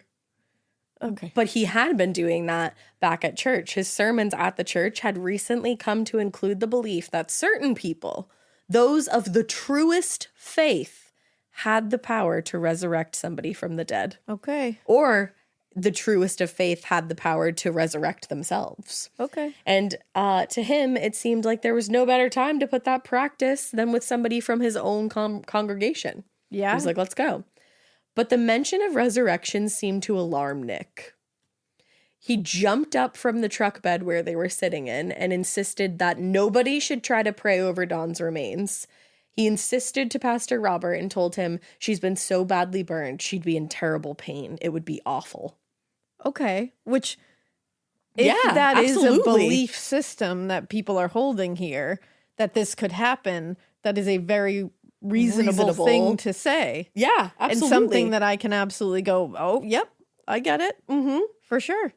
That would be terrible. Just thinking about that is fucking terrible. So. I mean, I would think that if you can resurrect from the dead, that's crazy and a miracle in itself. So maybe if you got that ability, you would just come back not in the way that you had died. But if you don't know, know. That's a possibility, then I can understand I don't want her to be in pain or horribly disfigured or. Yeah. Okay. Totally. So even though their relationship had gotten off to a rocky start, Robert always knew Nick to be among the most faithful in the church. Mm-hmm. So the fact that he refused to even try to raise Dawn from the dead, it struck Robert as strange. Okay. He just went, So instead, Nick asked Robert if he could inform Dawn's family of the death, which Robert also thought was strange. He was like, you want me to go tell them? And Nick was like, yeah, I do. I just can't bring myself to do it. Yeah. And he was like, okay, no problem. So the news made its way through the church congregation very quickly, and a lot of the congregants were absolutely shocked by this. Nobody expected Dawn to pass away in a house fire. Like, why would you ever? So they formed a prayer chain to pray for Dawn's soul, which that's nice. Yeah. But at the same time, not everybody was so quick to accept this explanation of what had happened. Sandy's mother-in-law, Mary Glass, had a lot of insight into the tensions at church, not only with just like her daughter-in-law and that whole side of the marriage, but she seemed to have eyes on everything in the church. Okay. She knew what was up. And she suspected that Dawn's death was not an accident. Oh, look at her. She did not think so. And she told her husband, she was like, I don't think it's an accident. Like, I don't know if we should go talk to somebody about this. Whoa. But he said, if Nick really had something to do with the fire, the police will certainly discover that in their investigation, and we need to keep our noses out of this. As far as he was concerned, it was best that they stay as far away from this investigation as possible. Okay. But Mary was quickly proven wrong. Just days later, the fire and Dawn's death were ruled accidental. Okay. And the Bremerton Police handed the investigation off to Safeco Insurance Company, who had already received Nick's request to process Dawn's life insurance claim. Which he was struggling with money, so sure. Yeah. Now, some people were like, okay, yeah, her death was an accident. And, Nick is just a victim of cruel circumstances. So the church community held a celebrations of life event as a funeral for Dawn. And they invited family and friends to tell stories and just celebrate Dawn's life while they grieved her death. Nick ended up giving a 45-minute eulogy. And some people were like, how is he capable of being so clear so soon after his wife tragically died? Yeah. To give a 45-minute eulogy. But then on the other side of things, people were like absolutely touched by it and thought it was beautiful. I was going to say, and then there was probably that whole, and also the fact that he's a pastor. He's a pastor. That's this his is whole what thing. he does. Yeah, like this Turn to God in tragedy. Exactly. So with the house destroyed by the fire, Nick moved in with the Smith family, actually. He moved into their daughter Lindsay's old bedroom. And around that time, some people started noticing how strangely hot and cold he was when it came to the subject of Dawn's death. At times, he seemed like he was like almost performatively grief-stricken. And then there were other times where it seemed like he couldn't be bothered to even think about Dawn. Okay. Now, one day when Lindsay came back to the house to get some of her things, she found a photo collage of Dawn that she'd made for Nick, and probably for the funeral. And she found it stuffed into the back of her bedroom closet. And she was like, at first she was like, that's weird. And obviously, like, Nick must have been the one to stuff it back there. But then she said to herself, it must have been really hard for him to look at that every day. Okay. Fair. Yeah. So in the weeks and months that followed, it's just Nick's way of grieving was a constant answer to a myriad of bizarre, callous, and rude behaviors by Nick. He snubbed his neighbors. He kept having inappropriate relationships with young women from the church. And he seemed to be using his widower status to try to make other people feel bad for him. Yeah. I don't like it. I don't either. Just months after Dawn's death, he started confiding in several women from the church, including PB's daughter, Lindsay. Oh. The one married to his friend, Phil. Oh. Yeah, But rather than see his behavior as extremely inappropriate, all of these women seemed honored that a leader of the church had chosen them to trust with his most inner thoughts, his innermost thoughts. So some people, they made sure to keep their relationship platonic and just, be a shoulder to lean on. And others welcomed his sexual advances, and they were sure that it was what God wanted for them. Okay. This is going to blow your fucking mind. Nick was able to manipulate Dawn's own mother into thinking he was a suffering widow, and they too slept together. Not long after Dawn's death. Dawn's mother had sex with her husband Had after she sexual died. relations with her husband after she died. That's fucked up. I don't even, like, I'm shocked right now, and I already knew that, obviously. When I was reading it in the book, and I was like, oh my God. And for those that are going to read A Twisted Faith, just know that it's a little graphic in that scene. Oh, my. So I'm going to move on now. Oh, boy. Please do. Just kept on abusing his power and taking advantage of his congregation. Nick's gross. He's a fucking filthy animal. Yeah. He kept taking advantage of his congregation for a few more years, but it got to the point where the complaints were too numerous for the church board to ignore, because now people were they were going over fucking Robert's head there to the board and being like, what are you going to do about this? Just glad that you guys were taking it seriously. So they couldn't ignore it at this point. He wasn't just carrying on affairs with a few women. That would have been bad enough. But there were some cases where he was clearly just leading women on and taking advantage of them. I'm so confused by this. Yeah. So these women, obviously, they felt completely betrayed and victimized, and they weren't going to let things go. Yeah. So finally, in the spring of 2001, they had a church board meeting about the issue, and it was decided that Nick needed to leave Christ Community Church. Damn, finally. Not only, did he get, demoted, he had to leave the church. Now, some congregants called for forgiveness, but a majority seemed happy to see him go. And they were happy because the tension and the drama that he had caused for years, they were like, okay, maybe this will finally come to a close. Mm-hmm. So being kicked out of the church that he devoted almost a decade of his life to was a big blow to Nick. But it was just the beginning of his troubles. Oh. Because on April 10th, 2001, Sandy Glass and her lawyer sat down with the county district attorney, and Sandy was presented with a document offering her immunity from prosecution in exchange for her testifying in court to something that she'd been keeping to herself since the end of December 1997. Shut up. Dawn's death was not an accident. Oh, it was a fucking murder. Fuck Nick. She had been murdered. According to Sandy, Nick called her on the morning of December 26th, and all he said, this cryptic motherfucking asshole of a loser, said, "I did it," before the call was interrupted by another incoming call. What? So Sandy put Nick on hold to answer the other call, which was actually somebody from the church calling to tell her what had happened to Dawn. So Sandy was like, oh my God. And she went back to her phone call with Nick. And she was like, what are you talking about? And all he would say to her was, it's done. What? It's done. So maybe she was too scared, or maybe she didn't want to know. But Sandy allegedly didn't ask Nick for further clarification until a few weeks later. And when she finally asked him what he meant, according to Sandy, Nick told her that on the morning of the fire, this is terrible and graphic, he had given Dawn a large overdose of Benadryl and then covered her face with a plastic bag to smother her. Oh my God. According to Nick, the Benadryl had been enough to mostly immobilize her, but she was still awake and, quote, could see him through the plastic bag and what he was doing. Oh she my God. literally watched her husband kill her Through a plastic bag. Through a plastic bag in their bed. Oh. In their home. That's horrific. So once he was sure that she was dead, he scattered old newspaper and wrapping paper around the room and under her body and placed the propane tanks by the bed and set the heater up in a way that it would cause a fire and destroy any evidence of a crime, or so he thought. Oh my God. This story seemed too bizarre to be true to investigators, and parts of it didn't seem to make any sense.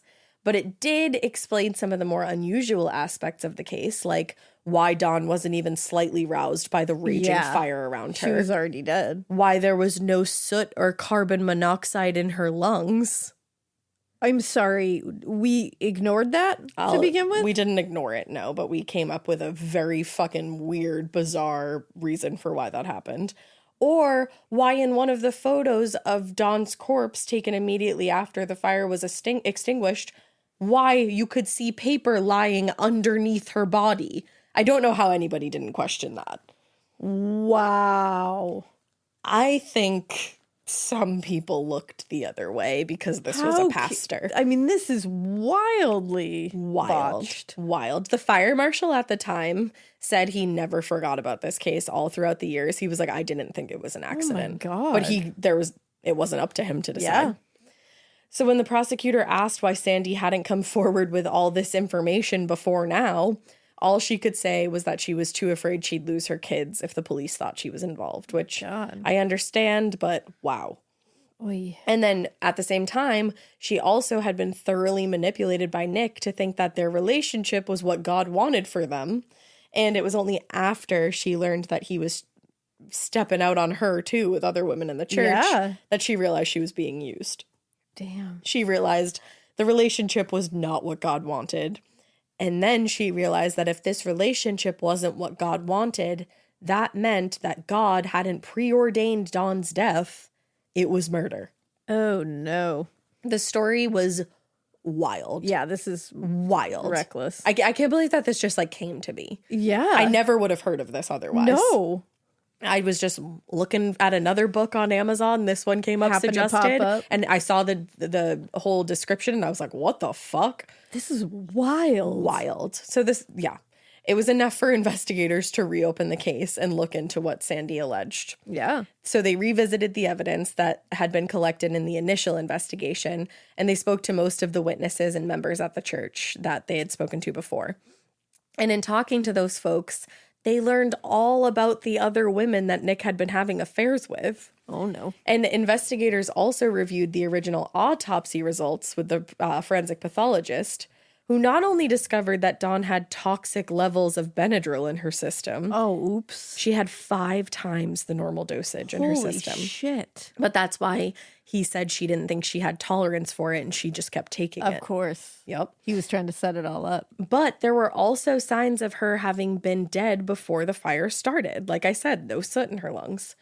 In the original autopsy, it was noted that there was no carbon monoxide in her lungs.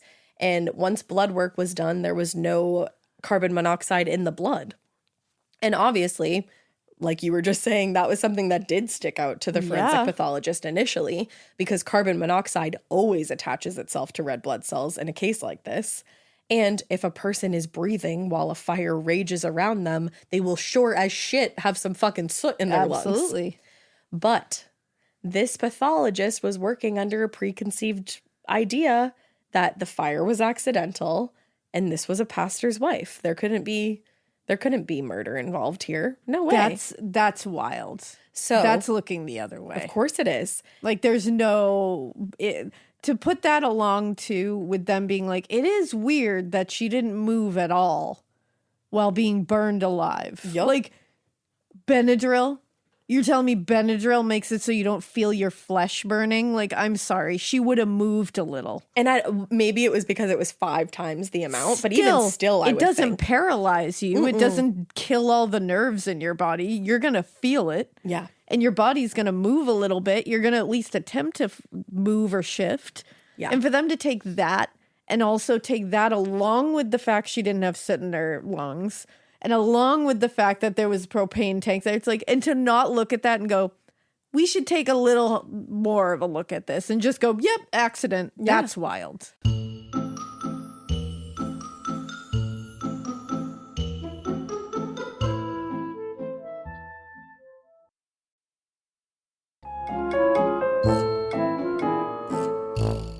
Well, they decided to take a look into other stuff. They decided to take a real big look into why there wouldn't be any soot or carbon monoxide in the blood or the they went lungs. really hard in proving why that is all not weird at all. Mm-hmm. No, they Instead literally of did. looking the other way and going, well, that's weird. Mm-hmm. What they did was they kept researching for some reason why this case would be different, and they found their reason in a medical journal. That's no. So the article that supported the pathologist's belief that this was still accidental pointed to something called a laryngospasm. Essentially, in a flash fire like the one at the Hachney's house, apparently it is possible for the larynx to suddenly close off, and the airway is sealed because of the high heat. It is very, very incredibly rare, but possible. Okay. But now that Sandy had offered up what she knew, and it sounded like Nick had killed Dawn before setting the fire, and considering all of this newly found evidence, the prosecutor's office felt like there was enough to move forward.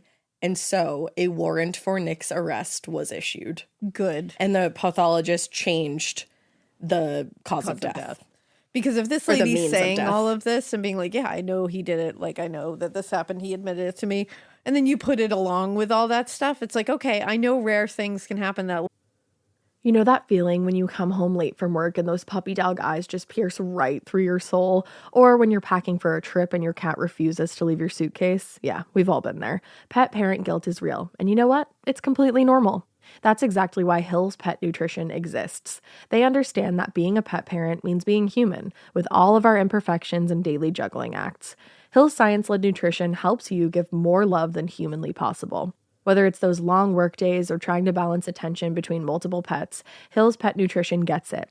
They've created science-based nutrition that supports your pet's lifelong health so you can feel confident even when life gets hectic. Because you're only human, there's Hill's. Science does more. Ready to let go of the guilt? Find the right food at hillspet.com/podcast. That's hillspet.com/podcast. This is a paid ad by BetterHelp. I happen to be somebody that struggles with people pleasing. So a lot of times I will build things up and up and up and up and up and then kind of get to the point where I'm like, I need to let this out to this person. Even in 2026, that stigma and just stigma in general can get in the way of a lot of things, like getting support for your mental health. Maybe you've encouraged friends to consider therapy while avoiding taking that first step yourself because you're busy. You're worried about what other people might think, or telling yourself that you should handle this all alone. But therapy with BetterHelp, the world's largest online therapy platform, can be a space to slow down and talk through what's been building before it feels unmanageable. Just take a short questionnaire to identify your needs and preferences, and BetterHelp will handle the initial therapist matching work for you. Their industry-leading match rate means BetterHelp typically gets it right the first time. Feel confident knowing BetterHelp therapists work according to a strict code of conduct and are fully qualified. Don't let hesitation hold you back. Find support with BetterHelp. Sign up and get 10% off at betterhelp.com/morbid. That's BetterHelp, HELP.com/morbid. Laryngeal spasm or whatever It's it is. hard to say that. That can happen. And if there wasn't other things involved, I'd be like, wow, yeah, like rare cases that happens. Right. But when you put it next All to somebody together? saying, no, he killed her first. Come on. Right. And how specific it was. Yeah. And like there's like newspaper and wrapping paper under her body. Yeah. When he just told his friends that morning that they hadn't opened Christmas gifts yet. Yeah, And then too immediately much. got to the house fire and was like, oh, we opened Christmas gifts Yeah. last night and we haven't even cleaned up. And it was propane tanks. Yeah, wild. I think she actually might have got him propane tanks for Christmas because I didn't see anything about him purchasing those beforehand. Oh, yeah. So I think that might have actually maybe been a gift, but I don't know. But maybe it was just like he He might have already had them. Yeah. So yeah. So yeah. On the afternoon of September 12th, 2001, detectives did arrest Nick in the parking lot of a Kinko's for the murder of his wife. He immediately insisted that he had absolutely nothing to do with Dawn's death, and this was all a conspiracy being carried out against him by the members of Christ Community Church, Probably not. particularly Pastor Robert. He insisted to the investigators, you have no idea what these people are capable of. Wow. But regardless of his denial, Nick was booked on a charge of first-degree murder the next day, and his bail was set at $750,000. Bye-bye. So the news of his arrest came as a shock to a lot of people in Bremerton, and to some people, I guess, at his former congregation, but I think others were like, yeah, I saw that coming. Yeah. So for a little stretch there, at least, he was a well-respected youth pastor and a leader in his community, and now people were portraying him as a manipulative, philandering murderer, like stark contrast there. And one of the more unsavory facts released in the media just after his arrest was, after collecting the insurance payout from Dawn's policy, Nick couldn't even be fucking bothered to purchase a headstone for his wife's grave. Shut the fuck up. He took out her entire life insurance policy and got all of that money, and it wasn't much. But still, it would have been enough to pay for a fucking headstone. Anything. Anything. A marker. Wow. It was literally like a taped piece of paper to the area. That tells you something. Of course it does. Piece of fucking shit. And instead of spending the money on what he should have, the headstone, he, quote, took several women shopping for new clothes. Yeah. Fuck this guy so hard. So hard. Now, just for the comfort of everybody's mind, like all of us in this room and all of us out there in the world, luckily a victims' rights organization did end up paying for a headstone for Dawn, so she has one. That's amazing. Which, like, the fact that a victims' fucking rights organization had to do that. Thank goodness they exist. Yeah. What about anybody else that loved her? Jesus fucking Christ. So some of Nick's former congregants from the Paulsbo offshoot of Christ Community Church, so it's like a sister church, I guess. I don't know. They showed up at the hearing to support him. And his lawyer tried to suggest that their showing up was evidence of Nick's reliability. Oh, yeah, absolutely. Because he was hoping to get him released on personal recognizance. When I first read that, I was like, what is that? Wow. So personal recognizance, according to Google, is a release without the requirement of a posting of bail based on a written promise by the defendant to appear in court when required to do so. It's the honor system of bail. You're on trial, or you're about to be, for the murder of your wife. This isn't a game of Monopoly. There's no get out of jail free card or like, I promise I'll come back. Like, hey, just spit on your him. palm and shake my hand and tell me you're going to be here tomorrow. Scouts on it. Yeah, absolutely. Man. Like, you're literally sitting in this room because we think you burned your wife in a fucking house fire after suffocating her with a plastic bag, and you just think that you're gonna after drugging walk her. out of here after drugging her. Yes, Yeah. thank you. There was also that. Make sure you include that. So obviously the judge was unmoved, to say the least. Thank goodness. And he only reduced the bond to $500,000, which nobody was going to be able to pay to get him out. So on September 17th, Nick went before a judge where he pleaded not guilty to the charge of murder. He also, again, claimed that this entire thing was a plot against him by the former church, led by Pastor Robert. And he also claimed, are you ready, that Pastor Robert had placed a curse on him, and the reach of his diabolical influence was just so much deeper than the police or anybody could possibly comprehend. You have no idea. I have been cursed. I have no idea. He is correct about that. Oh, I have no idea. I have no idea. How? None. You really thought in a court of law you could look up at the judge and say, you couldn't possibly comprehend how diabolical this pastor is. He cursed me. Couldn't possibly. Sir. Couldn't possibly comprehend. Sir, this is a court, is what the judge Sir, said. this is a Wendy's. This is better than a Wendy's. Not surprisingly, the judge was not interested in talks of curses or conspiracies, and he said, okay, trial date, November 7th. See you there, asshole. Probably a little more eloquently. Probably. Now, while Nick was in jail awaiting his trial, the Kitsap County Prosecutor's Office was obviously building their case against him. In early October, Deputy Prosecutor Neil Wachter, announced that they were considering changing the original charges to aggravated first-degree murder, which meant that Nick could face life in prison without the possibility of parole. Damn. Now, the change in charges was because of the arson of it all. The prosecutor's office was considering it an aggravating factor. And that charge also meant that if he were guilty, Nick would have been eligible for the death penalty. Damn. But prosecutor Russ Haug, I think it is, assured the press that they weren't going to go for the death penalty. Now, as part of their investigation, Jesus Christ. I keep saying Jesus Christ through that, and it's very ironic because I know. I don't know if I usually say that. I was going to say, because I don't even think you usually. No, but it's just coming to me in the moment. happening. It's a vision. But the prosecutor started collecting testimony from the women that Nick was having affairs with at the time. 3 of those women were willing to give testimony, but one of them, named Nicole, was now engaged to Nick. Shut up. They had gotten engaged. Shut up. And she was refusing to cooperate. Oh, Nick and Nicole actually were planning to get married and then move to Tennessee at the time that he was Yeah, arrested. I bet they were. Like they were already planning it when he was arrested. But they were planning to move to Tennessee. So the prosecutor's office was like, no, don't reduce his fucking bail. Yeah. And they also had to get a court order to compel her testimony. And they were like, yeah, like he's gonna run away to Tennessee and complicate this whole case further. Do not let him out.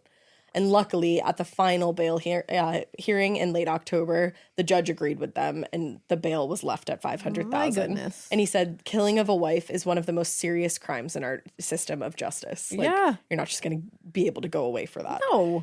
So, fall turned over to winter, and Nick's trial date kept getting pushed back for like different reasons. The prosecutors and the defense team were arguing over what was going to be admissible, what wasn't. But the gist is that the defense didn't want most of the affairs to be discussed because they claimed that they didn't start until after Dawn had died, which that's not true. And That's like we can create falsities. a timeline. So they were like, they can't be used as a motive. What's the point in talking about it? Shut up. It's like a character, like maybe. And then relating to Sandy and Nick's whole affair, they couldn't argue that it was going on while Dawn was still alive. Like it absolutely was. So they just argued that her testimony was questionable because she was a woman scorned. Oh, yeah. Okay. So the prosecution obviously fought both of those claims. And they said even if the affairs hadn't started until after Dawn's death, Nick was still counseling all of these women at the time. Yeah. One of which was the teenage daughter of his own mentor, P.B. Smith, Lindsay Smith. Mm-hmm. And their argument was that Nick was laying the groundwork for sex through these counseling sessions. Ew. And he murdered Dawn to quote unquote free himself up for this. Ew. It's so gross. So the judge, Superior Court Judge Anna Laurie, sided with the prosecution and noted that Nick, quote, had romantic attachments in the form of flirting, hugs, physical contact, and intimate conversations with several women prior to the death. And these relationships were sexually consummated once he was freed of the confines of his marriage. Wow. Yeah. So after a few more delays, Nick finally went on actual trial on November 4th, 2002. In his opening statement, the deputy prosecutor, Neil Wachter, told the jury in the early morning hours of December 26, 1997, Nick had drugged his wife with a toxic dose of Benadryl, placed a plastic bag over her head, and suffocated her until she had died. That's awful. Then, to cover up the murder, he scattered and arranged a large number of flammable items around the room, precariously close to a faulty space heater. Wow. Which he turned on and then left for a previously planned hunting trip with his friends, which he was fully intending to use as his alibi. Damn. And they argued, obviously, again, that he did all of this to free himself up to have relationships with all these other women. And not only that, but because he had put himself and Dawn in a shit ton of debt from his church activities and the home renovation, so he hoped to cash in on the life insurance policy to remedy all those financial troubles. This is so callous. It's so messed. And they also said in their opening statements how he couldn't even use that money to buy a headstone for his wife, and how he spent a lot of it on women he was having affairs with. Yeah. Now, Mark Yellish, the defense attorney there, claimed, of course, that, quote, the initial investigation was right. It was an accidental flash fire like the medical examiner said it was. Wow. Sir. So he tried to obviously put doubt in the minds of the jury, telling them that the prosecutor's office had to suggest otherwise was one jealous witness. That's all they had to point away from this. Yeah, all. obviously. It's ridiculous. Absolutely ridiculous. So the prosecution called all 4 women that Nick was having affairs with around the time of Dawn's death to testify. And it was through these women that the jury learned about the heavy influence that the church had on their lives. And they also heard all about the visions and direct messages people claimed to have from God that played a role in Dawn's death. Yeah. And how Nick used those visions as messages for justification and manipulation. Lindsay there, formerly Lindsay Smith, she was married now, but she told the jury about how she had met Nick through her father, PB, and how she'd been groomed by Nick as a teenager. Ugh. Just after Dawn died, they did engage in a sexual relationship, and that happened until she actually finally left the area about a year later. Oh, man. Mm-hmm. And the prosecution also introduced into evidence a large number of sexually explicit emails between Nick and Lindsay that contained, quote, a mix of protestations of love, fantasies about sexual contact yet to come, and attempts to explain to one another how God could allow what they were doing. Wow. I can't. Like, can you hear the blink blink? I cannot. So some of the more important testimony came from the pathologist, Dr. Emmanuel Lacina, who had performed the original autopsy on Dawn. Now, like we know, his original report concluded, quote, a spasm in the woman's larynx when a flash fire engulfed in her bedroom must be the explanation for absence of soot in her lungs or carbon monoxide in her blood. That's a quote. But when he was informed by the police that they suspected Dawn had been murdered, he changed the results of the autopsy when he learned about more of the details. Yeah. Meaning the change was purely on the circumstances, not new evidence. So that was a little tricky. I was going to say that can get a little hairy. It got a little hairy because the defense obviously used this to their advantage. Yeah. And they said, well, would you change your results if it turned out that Sandy's story was proven false? Yeah, would you like flip it back? And he said, yes, I would. So the defense pushed even further. And they said, does having a bag over one's head, like, would that cause a violent reaction? But this backfired when the doctor noted that absolutely it would cause a violent reaction. What kind of question is that? But only if a person is fully conscious. And at the time of her death, Dawn had been drugged to the point of sluggishness, which meant that she couldn't put up a fight. Exactly. So I think what they were trying to do there is say, like, well, if he put a bag over her head, why didn't she fight back? And he was like, because she had 5 times the normal dose of Benadryl in her system and was immobilized. He had drugged her first. Idiots. They did everything they possibly could, the defense, to undermine the state's evidence against their client. But it was Sandy Glass that the defense attorney pushed the hardest. The case against Nick obviously rested a lot on Sandy's statement to the police that Nick had confessed to her. So they were determined to frame her as this jealous ex-lover who wanted revenge once she found out about all these other women. Of course. They pointed to the fact that Sandy never warned anybody about Nick before going to the police, which is true. Mm. And the fact that she waited years before reporting about a murder. Yeah. So the defense attorney asked her, you never warned your good friend Annette? And didn't you have any fear of him yourself? And Annette was one of the women he was having an affair with. So that's the crazier thing. A lot of the women that he was having affairs with were friends. I know, that's wild. And like if you read Twisted Faith, it goes a lot more into their relationships with one another. Yeah. And I think what got Sandy to the point of being like, this is wrong and I can't believe I've been going along with it for this long. Man, this is so messy. It is. But so he said, you know, you never warned anybody and you weren't scared yourself. So obviously suggesting she was lying. Yeah. Now, finally, he got at what he had been implying all along. And he said, by accusing Mr. Hachney of murder, haven't you changed your role in the relationship as a victim that you were manipulated by a murderer? So he's like, you're just trying to rewrite history here. Eek. Trying to point to the fact that she herself was involved in this affair and could have been involved in this murder. And now it's like, oh, no, I'm the victim. Uh-oh. And I want to believe that Sandy didn't know about the murder. I also want to believe that. So that's what I'll believe for now. But anyway, the trial lasted nearly 2 months until finally on December 26th, 2002, which was super eerie because it was 5 years to the day since Dawn had been discovered, the jury retired for deliberation. They deliberated for less than a day and ended up siding with the prosecution and found Nick Hachney guilty of aggravated first-degree murder. In his statement to the press, prosecutor Neil Wachter said, "We are extremely gratified by the verdict, and we are happy they could reach the only common-sense verdict here." Yeah. Now, on February 7th, 2003, Nick Hachney returned to Superior Court, where he was sentenced to life in prison without the possibility for parole. Damn. And after the sentence was passed, Nick obviously was allowed to make a statement, and he did the whole, I'm innocent, I loved my wife, I did bad things, but I'm a good man. Mm-hmm. And he told the courtroom, which included Dawn's parents and family, I didn't murder Dawn. There are a lot of things that I regret that I wish I could take back and undo. I'm sorry for the pain of going through this trial and losing your daughter. Dawn was kind and beautiful and true. She deserved better than me. I loved her with all my heart. No, the fuck you didn't. I'm going to call bullshit on You that. don't place a plastic bag after drugging your wife over her head and then light your entire house on fire when you love that person. Yeah, you don't.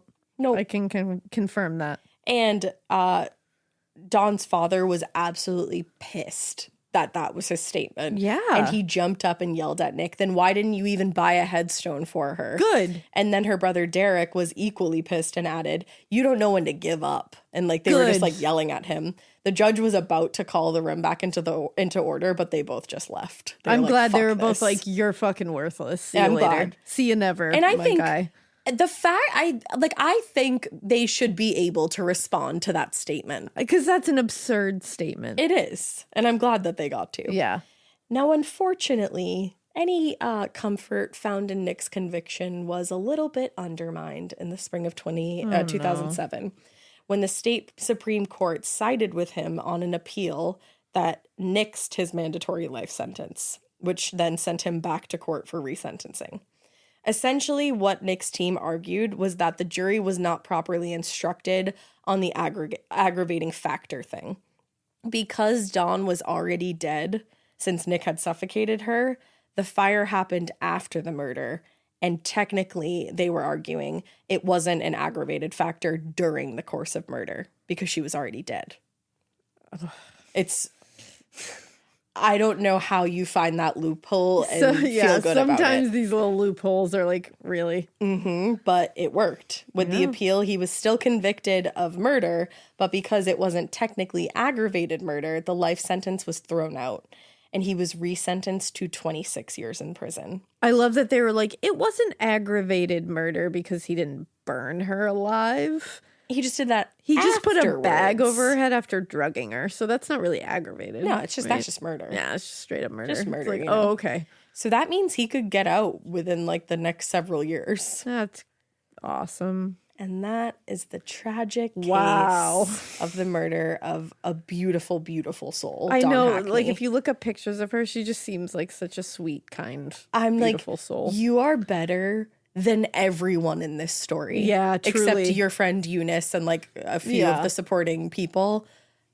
Everyone. Yeah. She is better than all of these people. You deserved a lot better. She did. And the fact that life didn't give it to her pisses me off. Yeah, that sucks. It does. It was a really tragic case to research. But again, I really, really recommend that book, Twisted Faith. It's a fucking page turner. Yeah, it sounds wild. Yeah, and you can get it on the Kindle if you want, if you like to do that. You can get it on the Kindle, everybody. You can get it on the Kindle. You can get a hard copy. It's available. It's available. You can just read it. Yeah, it's available. I'll link it in the show notes. Oh my God, that story. Cuckoo Nuts Bananas. And just senseless and so sad and like ridiculous. Like the visions and all that. Yeah. It's just too much. There's a lot. It really is. That's what it is. It's too much. So we need to go have a palate cleanser. Yeah, I think. for real.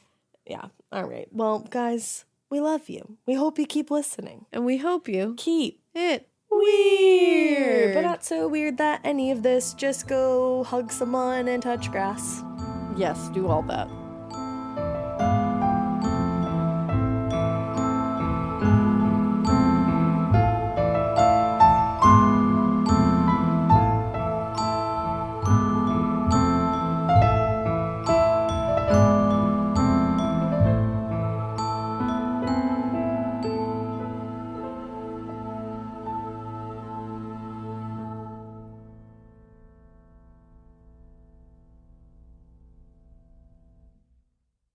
Stitch Fix. Stop shopping, get styled. A+ on the outfit, Miss Turner.